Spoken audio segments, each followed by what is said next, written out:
Si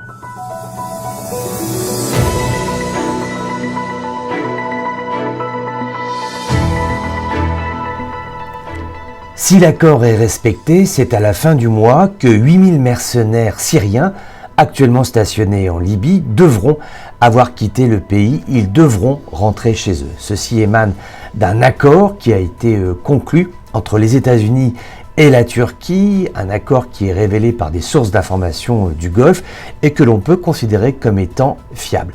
Ce départ des mercenaires étrangers de Libye avait déjà été évoqué par les frères ennemis libyens, c'était l'année dernière, en octobre, ils s'étaient donné un délai de 3 mois pour faire partir tous les mercenaires étrangers et le 23 janvier arrivait la date échéance et le 23 janvier, il ne s'est absolument rien passé. Le climat politique, on le sait, a changé en Libye avec cette nouvelle équipe gouvernementale qui doit conduire le pays à des élections législatives et présidentielles. Et dans ce contexte-là, le départ des mercenaires étrangers pourrait commencer notamment par les Syriens.